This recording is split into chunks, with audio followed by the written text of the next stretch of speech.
Bonjour à toutes et à tous, il est 11h01, donc on a laissé la petite minute traditionnelle pour laisser tout le monde nous rejoindre. Bienvenue à ce 10e webinaire sur les réformes 2017 employeurs et salariés au centre des évolutions légales.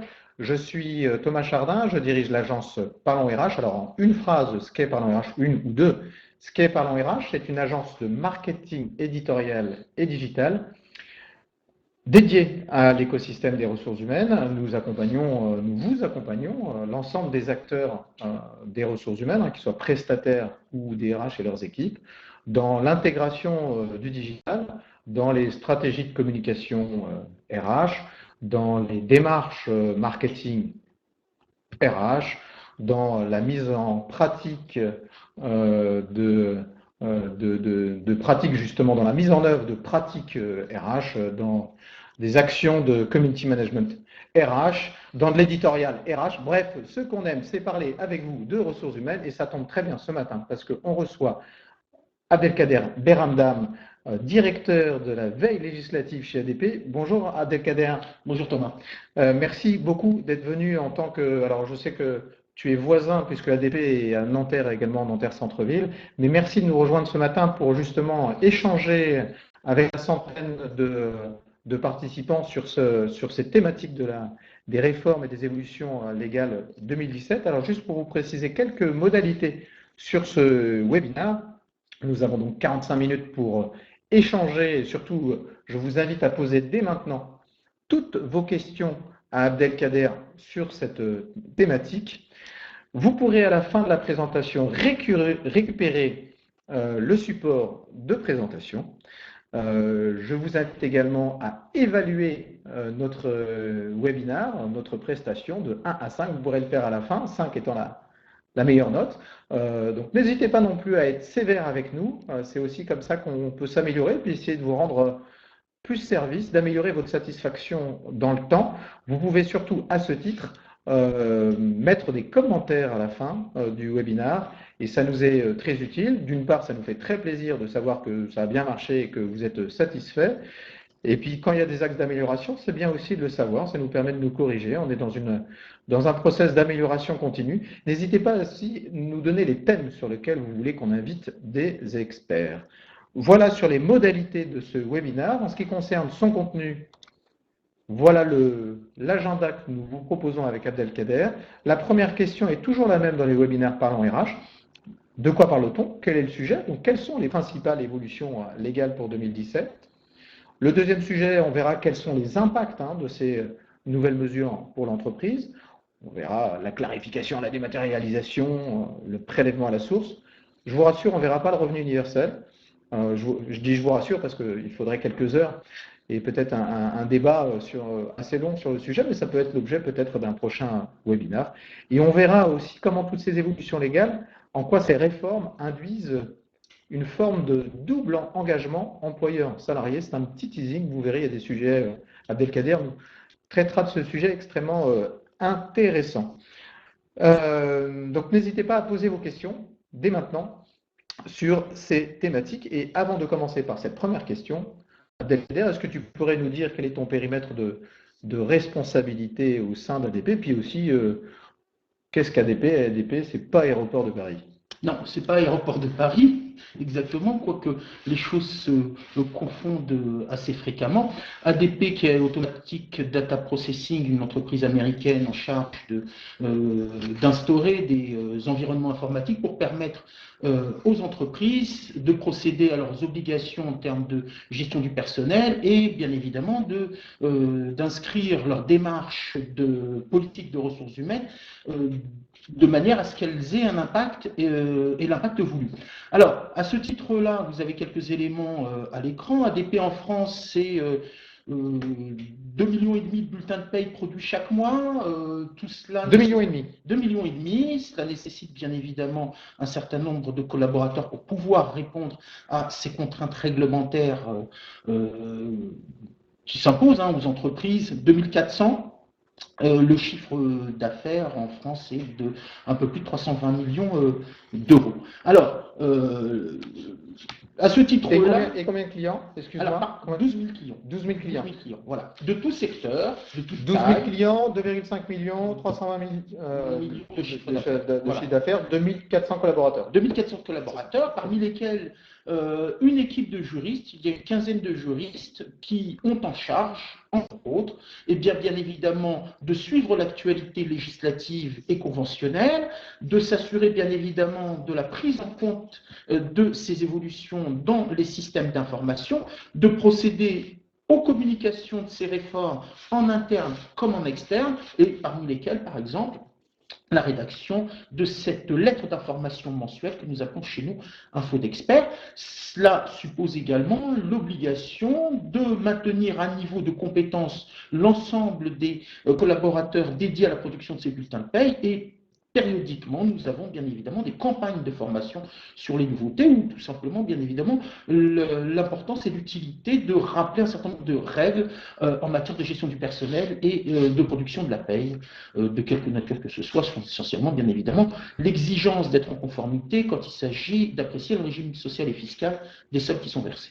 Super, donc on voit que juste on a là avec nous un expert du sujet, un expert qui est chez le leader de 2,5 millions de bulletins de paie, et un expert de ces thématiques juridiques et sociales depuis 1999, donc ça fait 18 ans, 18 ans que tu traites de ces thématiques-là. On ne va pas refaire l'histoire des évolutions légales.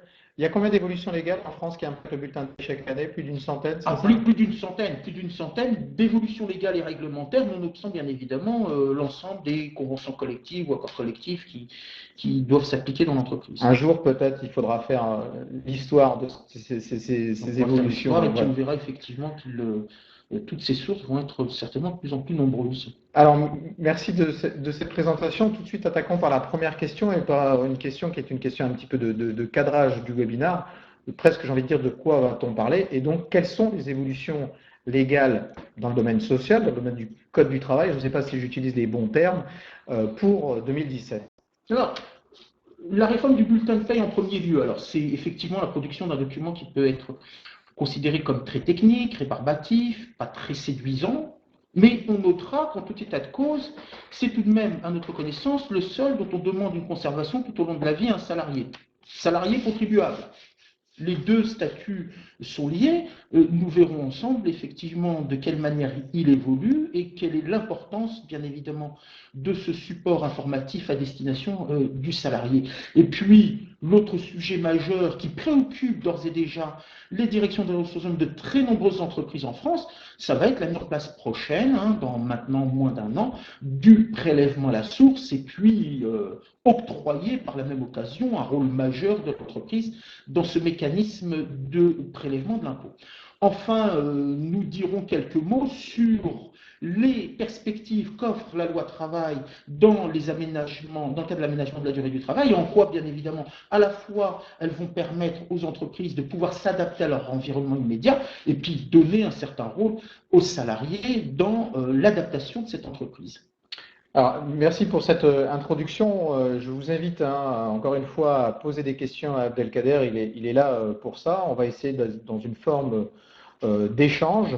Alors, c'est pas parce que vous posez des questions qu'on les prendra, je dirais, tout à la volée. En revanche, on va faire des moments où on essaiera de les prendre toutes dans leur exhaustivité. Là, il y en a première, et c'est très bien qu'il y en ait une première pour amorcer la pompe. Il y a une première question qui arrive de la part de Sandra. Je ne sais pas si ça traite des trois sujets qu'on vient d'évoquer, le bulletin de paye, le prélèvement à la source et la loi travail.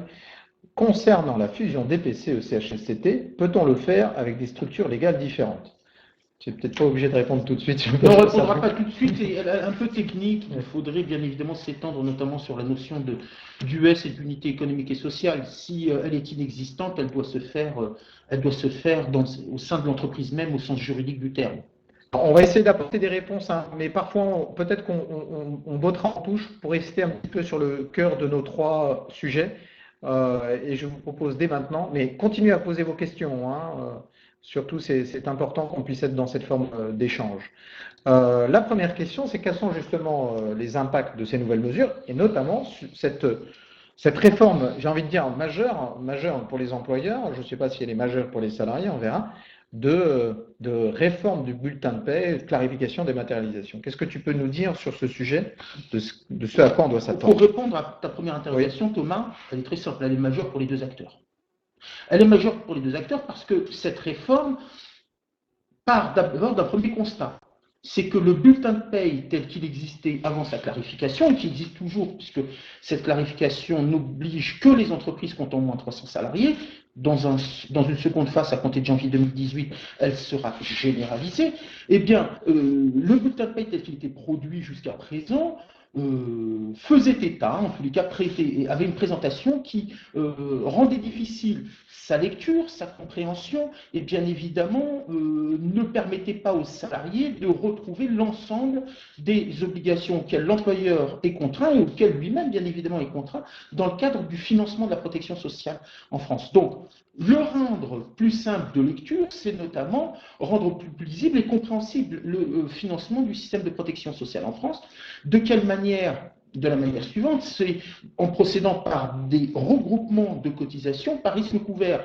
Et si vous avez déjà pris connaissance de ces nouveaux modèles, vous avez pu constater que nous avons abandonné cet ordonnancement par caisse dans la construction et l'architecture du bulletin de paie pour que ça fasse partie centrale relative aux cotisations, pour ordonnancé par risque couvert, c'est-à-dire que dans une première partie, nous avons bien évidemment tous les modes de financement de la santé, ensuite l'accident du travail, puis la retraite de base et la retraite complémentaire, et l'assurance chômage.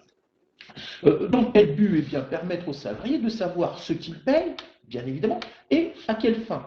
À quelle fin? Protéger sa santé, tant à la fois sur le régime de base que sur les régimes complémentaires. Et on rappellera que depuis un an, l'employeur a quand même l'obligation d'offrir aux salariés une complémentaire santé. Et puis, le rendre, bien évidemment, plus compréhensible en termes de charges, à quoi correspond, bien évidemment, l'ensemble de ces prélèvements qui sont opérés sur le bulletin de paie. Cette nouvelle lecture doit dire, bien évidemment, quelles sont les finalités et les buts de chacun de ces prélèvements, et puis en même temps, cela suppose que l'on y inscrive un certain nombre de mentions qui sont nouvelles. Quelles sont ces mentions nouvelles exigées par les dispositions réglementaires? Ce sont notamment les informations relatives aux dispositifs de réduction de charges, d'exonération dont bénéficie l'employeur. Alors, sous l'égide de la précédente réglementation, on aurait pu s'interroger longuement sur l'obligation de les porter sur le bulletin de paie. En tout état de cause, désormais, lorsque l'entreprise bénéficie du régime d'exonération sur les bas salaires, dit dans notre jargon Fillon, ou alors la réduction du taux allocation familiale, ça doit apparaître clairement sur le bulletin de paie, et en même temps, la contrepartie, c'est que l'employeur indique le coût global d'occupation du salarié. Alors, à dire vrai, c'est un coût un peu minoré, parce que bien évidemment, en dehors de ces charges financières, il y a un certain nombre d'obligations qui n'apparaissent pas et qui peuvent constituer un coût supplémentaire pour le salarié. Alors, en l'occurrence, on verra tout à l'heure ce que cela induit en termes de rôle, employeur et salarié, mais ça suppose bien évidemment que le document que l'on remet de manière obligatoire aux salariés à chaque fois qu'un salaire est versé a un nouveau visage et que bien évidemment l'employeur n'est plus en mesure, lui, de se porter sur ce nouveau document pour remplir un certain nombre de ses propres obligations. Voilà, globalement, ces clarifications. Je reviens juste sur un point, si tu me permets. On dit il y a des nouvelles mentions, mais on est quand même dans une perspective de clarification. Pour moi, la clarification était aussi le fait de pouvoir synthétiser, concentrer le nombre de rubriques ou le nombre de thèmes, je sais pas. Et là, on dit que finalement, dans la clarification, il y a aussi des nouvelles mentions. Oui. Donc on rajoute quelque chose, c'est ça? On rajoute quelque chose. Alors, la façon dont il est structuré conduit par exemple à regrouper sur une seule ligne l'ensemble des contributions dues par l'employeur en dehors de celles qui financent la protection sociale, dont je vous ai indiqué quelques éléments et quelques branches, la santé, la famille, l'accident du travail et les retraites pour l'essentiel d'entre elles. Mais chacun de nos auditeurs sait pertinemment qu'en réalité, d'autres charges existent. Elles ne financent pas directement, elles sont de nature, prélèvement de nature sociale, qui ne financent pas directement la protection sociale ou l'un des risques que nous avons cités, ou des prélèvements de nature fiscale. Celles-ci font l'objet d'un regroupement et l'indication sur une seule ligne. Alors, tant à la fois, nous avons un ordonnancement qui doit rendre plus claire la compréhension du bulletin de paye, et en même temps, eh bien, le regroupement d'un certain nombre de lignes. Alors, on est quand même, il faut être honnête, sur une réduction réelle du nombre de lignes produites, incontestablement. Néanmoins, l'exigence d'indiquer clairement et de manière spécifique l'ensemble des prélèvements que connaît le salarié sur son bulletin de paye nous oblige à un certain nombre de détails. Et puis la volonté marquée maintenant par les pouvoirs publics depuis un certain temps de faire du bulletin de paye, c'est une évolution marquante en tout état de cause, un mode de communication des politiques retenues, eh bien, oblige bien évidemment à la mention de ces nouvelles mentions et des sommes qui sont versées ou des prélèvements ou des exonérations.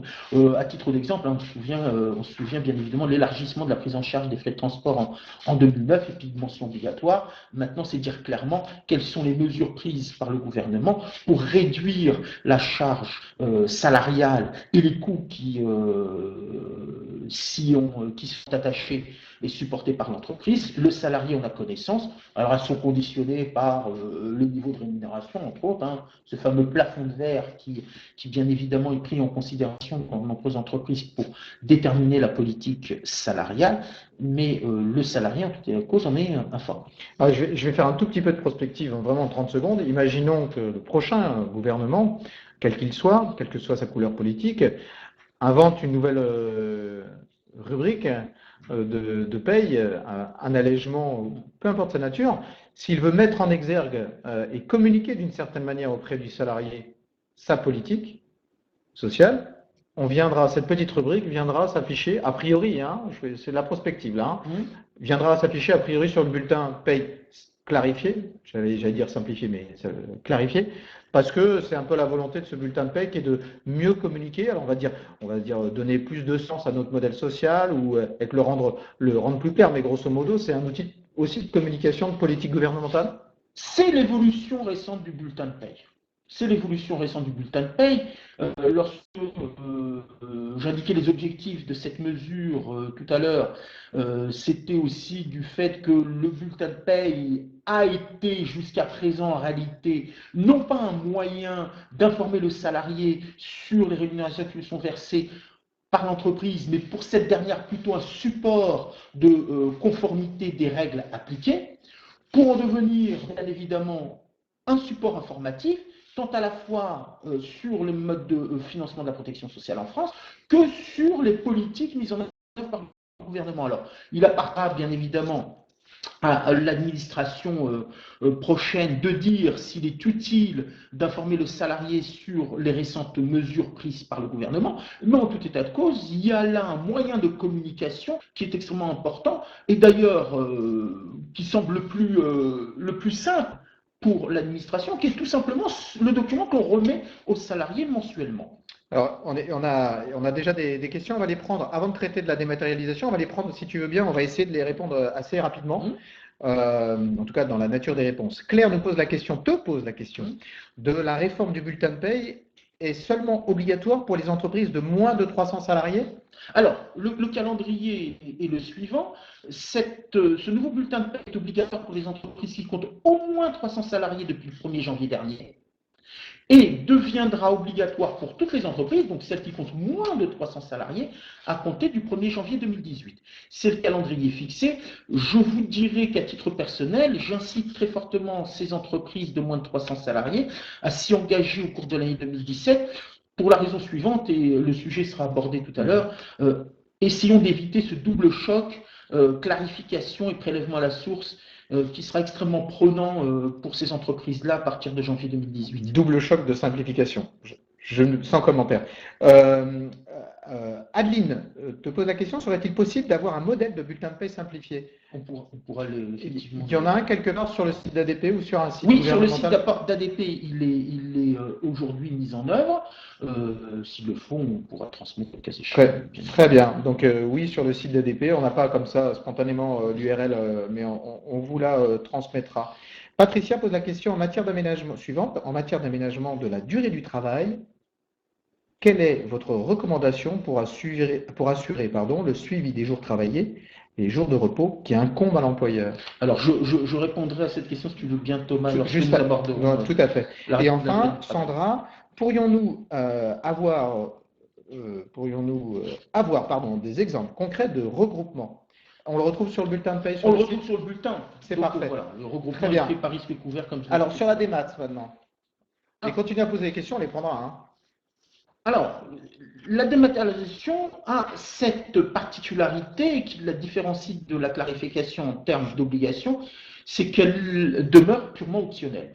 Autant la clarification s'impose aux entreprises, autant la dématérialisation, elle, demeure optionnelle. Alors, ce nouveau bulletin de paie, lui, devra être délivré avec les nouvelles règles et la nouvelle architecture pour les entreprises qui sont concernées depuis le 1er janvier et puis les autres à compter de janvier 2018. Il y a Agnès qui pose la question, donc je vais tout de suite te la poser. Quel est le délai à l'employeur pour mettre en œuvre toutes ces modifications du bulletin de paie? 1er janvier?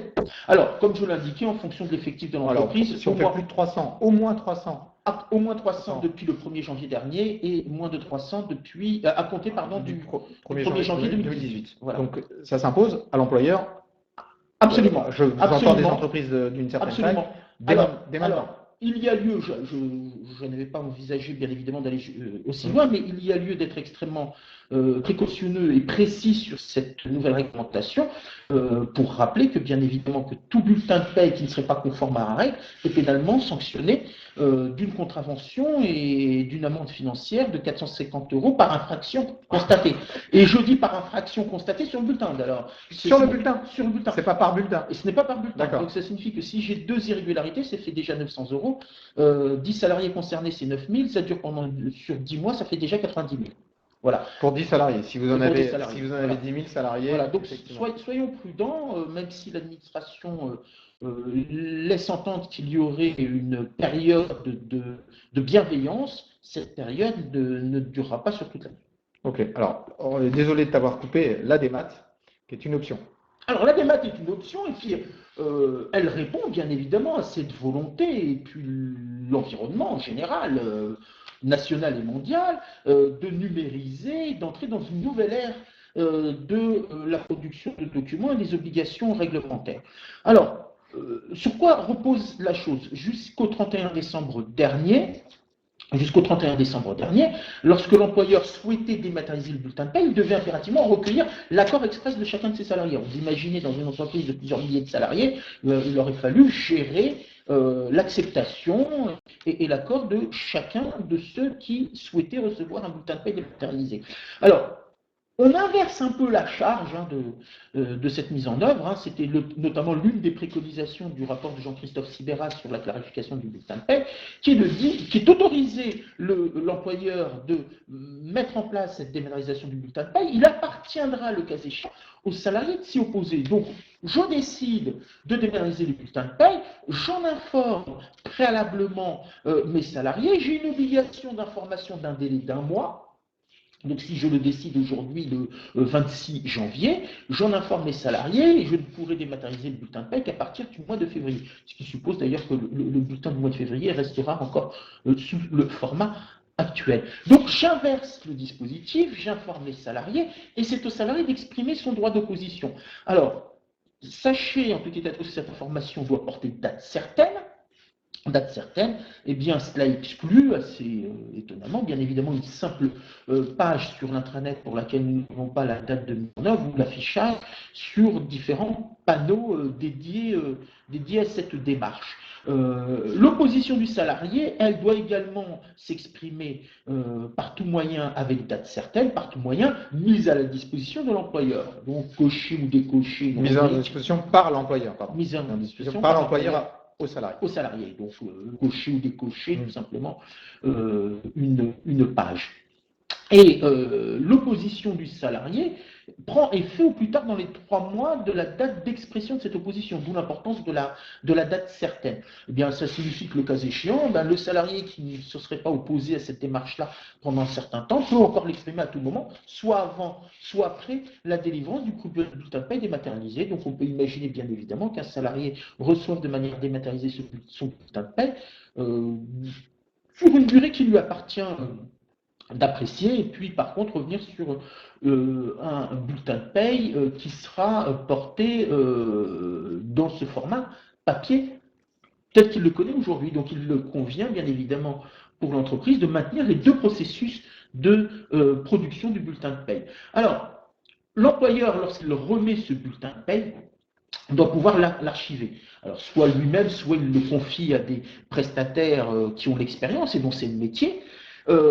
Cet archivage-là se fait généralement dans un coffre-fort numérique, il sera stocké et il le conservera sous ce forme-là et dans ce coffre-fort numérique tout au long de sa vie. Ce qu'impose la loi de travail. On parle de l'archivage pour les services RH ou l'archivage pour le salarié? Pour le salarié. Pour le salarié. Les services RH, elles conservent bien évidemment le bulletin de paie comme elles l'entendent, il n'y a pas de contrainte. Alors, il opère à cet archivage par ses propres moyens, on confie cet archivage à une entreprise sous-traitante. Ce qu'impose par contre la loi du 8 août dernier, la loi dite travail, entre guillemets, c'est l'obligation d'appariement ou de lisibilité, pour reprendre certainement une terminologie plus claire, de ce bulletin de paye via le compte personnel d'activité, le fameux CPA, que nous connaissons tous, puisque nous allons y retrouver bien évidemment le droit CPF, de compte personnel formation, et pour les salariés concernés, leurs droits tirés de la loi sur la pénibilité. Cet appariement, quel est-il? C'est tout simplement la possibilité pour le salarié de faire lecture de son bulletin de paie. Et les entreprises comme les employeurs, les entreprises chargées de l'archivage comme les employeurs, elles ont l'obligation et doivent assurer bien évidemment la lisibilité de ce bulletin de paie, de tous les bulletins de paie que connaît le salarié.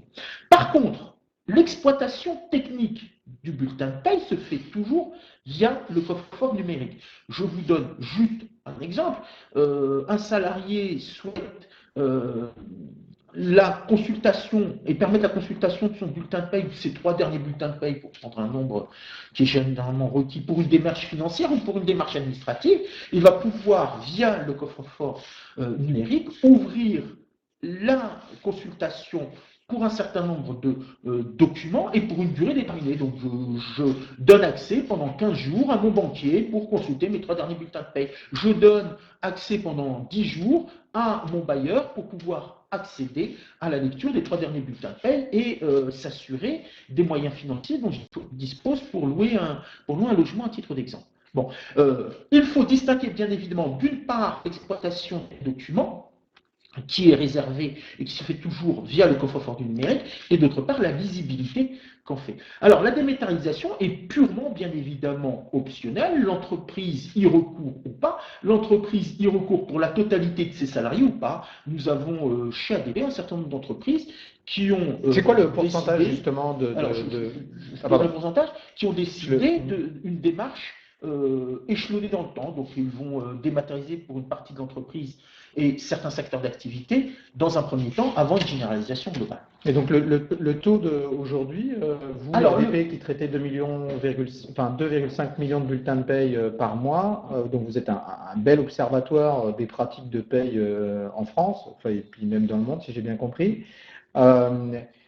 C'est quoi les indicateurs que vous avez sur le presque taux de pénétration de la dématérialisation du bulletin de paie dans les entreprises françaises? Alors, pour les entreprises qui ont eu recours et qui ont déjà retenu la dématérialisation du bulletin de paie via les offres d'ADP, le taux moyen est de 25%, mais avec des écarts types assez importants, parce qu'il faut distinguer bien évidemment les entreprises qui dématérialisent le bulletin de paie à raison de leur secteur d'activité et de type de population. Voilà. Donc, dans des secteurs plutôt tertiaires, pour lesquels les salariés ont coutume, bien évidemment, de recourir à des supports informatiques, c'est beaucoup plus large que dans des entreprises. On a plutôt une population qui est hors du champ informatique à longueur de journée, pour lesquelles dont on sait pertinemment qu'elles ne vont pas se précipiter sur l'ordinateur de la maison pour consulter leur bulletin de paie.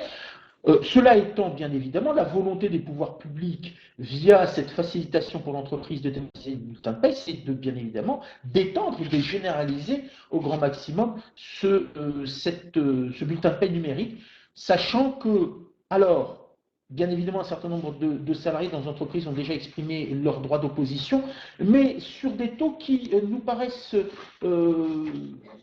suffisamment bas pour considérer que nous aurons dans les prochains mois et au cours de l'année 2017, pour les entreprises qui procéderont à la dématérialisation, un taux de dématérialisation au regard de leur population salariée extrêmement important. Parce qu'à ce jour, les retours ou les droits d'opposition qui sont exprimés sont de l'ordre plutôt de 10%. Alors là encore, bien évidemment, ils écartent type important, mais ils sont de l'ordre de 10%. Donc ça va être le bar du Pareto. Voilà. C'est un socle important. Voilà. Avant la loi, si je puis dire, la loi était là, mais avoir 25% en moyenne, j'ai bien entendu, d'adhésion au bulletin de paie dématérialisé, on risque de se retrouver plutôt à 75%. Dans les prochains mois, prochaines années, et puis à un moment, on va forcément asymptoter 90-95% de taux d'adhésion. Tout à fait. On a pas mal de questions. Ce que je te propose, c'est de les prendre assez, si on peut les prendre vite, dans la mesure du possible. Karen qui pose la question, quant à la dématérialisation du bulletin de paie, est-ce que l'employeur doit faire une déclaration à la CNIL? Non. Et en informer, alors non, donc la réponse est claire. Et en informer les IRP? C'est fortement conseillé parce que bien évidemment, pour tout vous dire, pour une de nos entreprises qui nous a sollicité encore récemment, avant même la loi du 8 août, la question a été posée par effectivement des institutions représentatives du personnel en son sein. Donc il convient bien évidemment dans cette démarche-là d'en informer les partenaires sociaux, les IRP, pour expliquer la démarche et dire que dématérialisation, clarification, bien évidemment sur les résultats paye, il n'y aura strictement aucune incidence, c'est tout simplement une autre forme de gestion du bulletin. Patricia pose la question suivante, la responsabilité de la conformité incombe-t-elle à l'employeur ou au prestataire qui gère la paye? À l'employeur. À l'employeur, bien évidemment, c'est à lui de s'assurer auprès. C'est à lui de s'assurer auprès de son prestataire, bien évidemment, que le bulletin est conforme à la réglementation, mais l'administration du travail compétente pour contrôler cette conformité ne connaît qu'un seul interlocuteur, c'est bien évidemment l'employeur, tout comme d'ailleurs les URSSAF ne connaissent qu'un seul interlocuteur lorsqu'il s'agit de la régularité des cotisations. Alors, Mathieu pose la question suivante. La simplification du bulletin de paie est-elle aussi obligatoire pour les shadow payroll des salariés expatriés? Mathieu, je ne connais pas ce que c'est que les shadow payroll et pourtant j'ai été 2 ans gestionnaire paye, certes il y avait quelques années, y compris pour des populations expatriées. Est-ce que tu sais ce que c'est que shadow payroll? Non, je ne répondrai pas à ce point-là, mais je pourrais te dire ce qu'il en est pour les salariés expatriés. Cette clarification s'impose également pour les salariés expatriés. On retrouvera par contre, pour se mettre en conformité avec la législation sociale qui s'applique en la matière, c'est que dans les regroupements que je vous ai indiqués tout à l'heure, et notamment les rubriques afférentes au financement de la protection sociale et de la protection santé, eh bien, au lieu d'avoir la sécurité sociale, nous aurons, comme il en est recours très fréquemment, à l'indication de la Caisse des Français de l'expatrié, la fameuse CFE. Alors merci Mathieu de préciser effectivement ce que c'est qu'un shadow payroll. C'est un bulletin de paie pour prélever les cotisations expatriées avec un net à payer à 0. Alors, bien évidemment, c'est prélever les cotisations, ça signifie que, bien évidemment, nous finançons des systèmes de protection sociale en France. Je vous ai cité la CFE, il peut y en avoir d'autres, bien évidemment. Et en tout état de cause, à chaque fois que je remets un document visant à porter à la connaissance du salarié les prélèvements qui sont opérés, même si le résultat net à payer est égal à 0, je dois être en conformité avec ces règles. Sophie pose la question, quand le salarié quitte l'entreprise, a-t-il encore accès à vie au coffre-fort numérique géré par son ancien employeur? La réponse est oui. La réponse est oui, il doit y avoir accès. Le financement se fait plutôt par la personne qui dépose le bulletin de paie dans le coffre-fort. Donc je dépose le bulletin de paie, il reste ouvert. C'est comme une boîte aux lettres, tout simplement, sauf qu'au lieu d'être physique et je reçois une enveloppe timbrée via la poste, Là, à chaque dépôt, c'est l'employeur qui financera ce dépôt-là, mais la boîte aux lettres reste accessible aux salariés. Et ça me donne l'occasion de dire, bien évidemment, qu'un même salarié, pour sa carrière professionnelle, différents opérateurs et donc différents coffres-forts. D'accord. Nassima pose la question, question suivante, le salarié peut-il numériser lui-même ses anciens bulletins de paie? Alors, s'il a un bon scanner. S'il a un bon scanner, alors la numérisation suppose bien évidemment que l'on garantisse de manière technique l'inviolabilité des informations qui sont portées. Donc on peut numériser son propre document, sauf que bien évidemment, s'il apparaît que la numérisation n'offre pas ces garanties techniques-là, la valeur probante en sera fortement réduite, voire bien évidemment anéantie. Donc l'avantage de la dénumérisation opérée par l'employeur et puis sa remise dans un coffre-fort numérique, c'est de garantir bien évidemment l'inviolabilité du document et sa valeur probante qui est extrêmement importante, la valeur probante tant à la fois pour liquider des droits à venir, je pense notamment des droits à la retraite, mais bien évidemment en cas de contentieux. Alors, il y a oui, Sophie, voilà, qui pose la question. Qu'en est-il du bulletin de paie de solde de tout compte? Est-ce qu'il doit être numérisé également?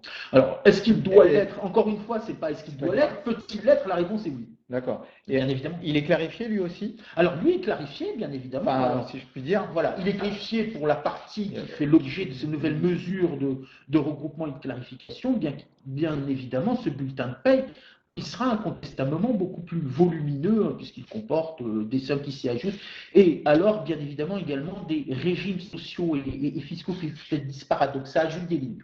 Voilà. D'accord.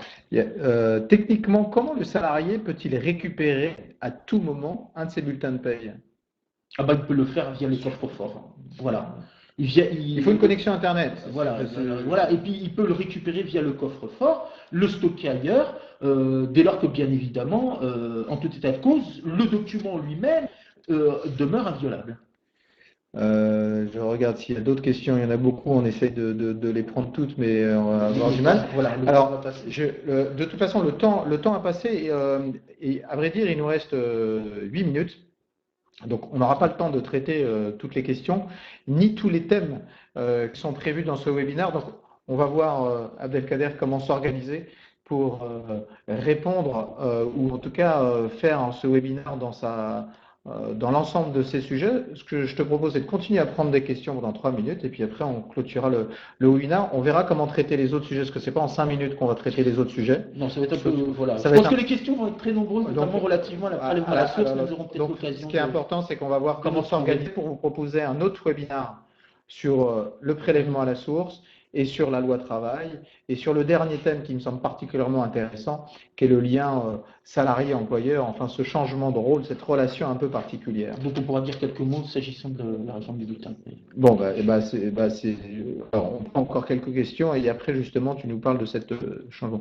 Comment s'opère la transmission des bulletins dématérialisés dans le CPA? Le CPA, c'est le compte personnel d'activité. Tout à fait. C'est techniquement, et là le décret relatif à la dématérialisation du bulletin de paie est assez clair, c'est de la responsabilité totale du prestataire qui opère à l'archivage du bulletin de paie.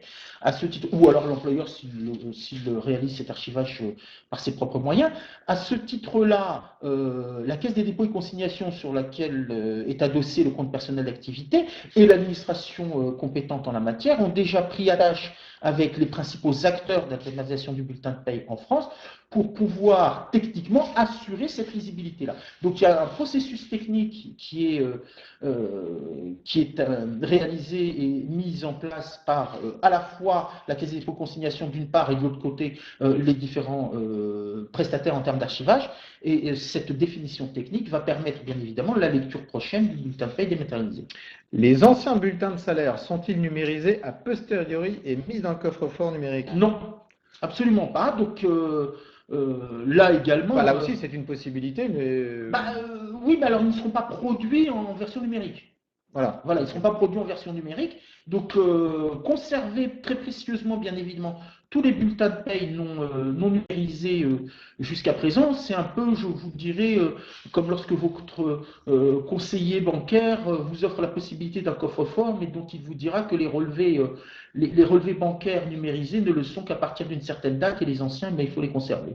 Alors, il y a deux questions sur la sécurisation, mais on sort un petit peu du cadre juridique. Quelle sécurisation de ces coffres-forts et comment garantir l'inviolabilité de la numérisation? L'inviolabilité de la numérisation, là, cela relève bien évidemment des pratiques techniques et de la maîtrise des technologies par le prestataire paye, si je puis dire. C'est à lui d'offrir aux entreprises et aux différents employeurs un document qui, en tout état de cause, conserve un degré de sécurité et qui ne permet pas à quelconque personne, aux salariés sans doute en premier lieu, de venir modifier sur ce document-là une information quelconque.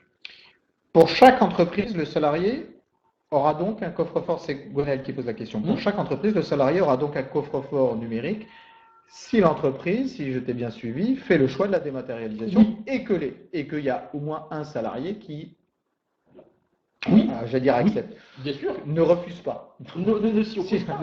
Mais dans la mise en œuvre de la numérisation du bulletin de paie, il y a toute une phase préparatoire, bien évidemment, de la part de l'entreprise. C'est, un, comment vais-je produire mon bulletin de paie? Deux, quel prestataire, bien évidemment, enfin, bulletin de paie numérique, et deux, quel prestataire vais-je retenir pour pouvoir archiver ce bulletin de paie numérique? Donc il y a une phase préparatoire extrêmement importante. On ne s'engage pas dans la dématérialisation des documents du jour au lendemain. Il faut bien évidemment s'assurer des capacités de la dématérialisation, 2 degrés de sécurisation du document avec son prestataire. Il vous apportera bien évidemment toutes les informations techniques à cet effet, et puis ensuite l'archivage, et ensuite, bien évidemment, dans des étapes suivantes, toute la procédure d'information et de communication à cet effet.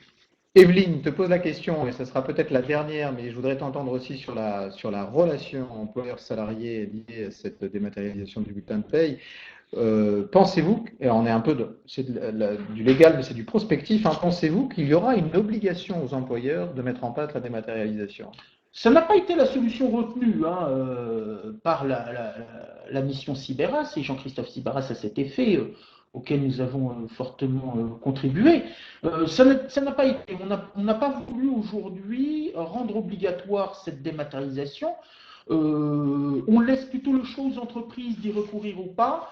Est-ce que dans le futur, ce sera une obligation essentielle? Oui. Alors, plusieurs choses qui permettraient de le dire. Enfin, au moins, un élément, c'est que l'administration, elle, s'est engagée fortement dans la dématérialisation. Vous savez que prochainement, nous aurons tous une obligation de déclarer nos revenus via Internet et non plus sur une version papier. Donc, ça signifie que l'État lui-même et ses différentes administrations s'engagent progressivement dans cette dématérialisation. Le deuxième, relativement à cette obligation, c'est que, bien évidemment, on n'a pas voulu contraindre les entreprises à le réaliser et laisser le libre choix de la communication de ces documents-là. Est-ce que tu peux nous parler vraiment en 30 secondes du dernier thème qu'on voulait aborder, qui était cette notion de relation employeur-salarié? Est-ce que c'est possible en 30 secondes ou pas? Oui, c'est possible en 30 secondes, à dire vrai, bien évidemment, l'objet même de notre échange de ce jour visait à dire de quelle manière il y a une évolution dans les relations entre employeurs et salariés, en quoi chacun de ces deux acteurs est intéressé par les réformes. Alors, j'aurais pu en parler à travers le prélèvement à la source, en parler bien évidemment à travers la loi travail. Alors, s'agissant du bulletin de paie, en premier lieu, parce que bien évidemment, c'est un document essentiel, je l'indiquais dans nos propos introductifs, c'est un document essentiel pour le salarié afin de connaître bien évidemment l'exactitude des sommes qui lui sont versées et à la fois faire valoir un certain nombre de droits. Il en est acteur plein et entier parce qu'il va recevoir un document qui doit lui permettre une meilleure lecture et compréhension de l'ensemble des sommes qui lui sont versées et celles qui lui sont retranchées, retirées. Et puis pour l'employeur, l'enjeu est le suivant, c'est comment je peux profiter le cas échéant de cette réforme-là pour engager de nouvelles démarches RH via le bulletin de paie, parce que en dehors de ces obligations de regroupement et de clarification sur la partie centrale afférente aux cotisations, le reste demeure quand même assez libre, même si l'employeur a quand même des obligations de mention. Je pense à tout ce qui tourne notamment, bien évidemment, autour des éléments constitutifs de la rémunération. Et puis ensuite, ce double rôle, c'est que l'employeur, lui, ne disposera plus, via le bulletin de paie qu'il remet aux salariés, de support de contrôle de conformité à la loi. Donc, ça suppose que, de son côté, il puisse disposer, bien évidemment, d'un document qui lui permettra de vérifier l'exactitude des calculs de paie et leur conformité à la loi, et donc, bien évidemment, d'imaginer un nouveau processus productif avec des supports distants, bien que une règle est conservée. C'est tout simplement la suivante, c'est que l'employeur conserve toujours le double du bulletin de paye. Donc, doubles enjeux, communication bien évidemment sur cette clarification du bulletin de paye, comment le salarié va l'intégrer dorénavant dans le processus, l'information extrêmement importante sur la nouvelle forme du bulletin de paie, l'information à destination des institutions représentatives du personnel s'il y avait quelques interrogations, et puis intégrer la production de ce document dans le processus RH des entreprises, en faire un nouveau support. Bon. Voilà, sachant que bien évidemment, il faut avoir quand même quelques éléments. Je vous dirai juste un point qui va peut-être rassurer ou pas nos interlocuteurs, c'est l'information suivante. Au sein des entreprises pilotes à l'échelon national, il y en a une dizaine, dont une est cliente chez ADP. Le retour, lors de la mise en place d'avril à juillet 2016, ça a été un non-événement. Voilà. Et pour l'entreprise qui nous fait confiance, les interrogations, alors clarification. Un non-événement pour les salariés. Pour les salariés. C'était effectivement voilà. mon propos introductif. Voilà. Et puis, trois questions sur la clarification du bulletin de paie chez notre client pour le premier mois. Alors, voilà. Ah oui, d'accord. Allez, pour conclure, mais vraiment en 10 secondes, ton actu ou l'actu d'ADP sur le bulletin de paie et un coup de cœur. On termine toujours les webinaires Plan RH. Si tu as un coup de cœur à partager avec ceux qui nous suivent.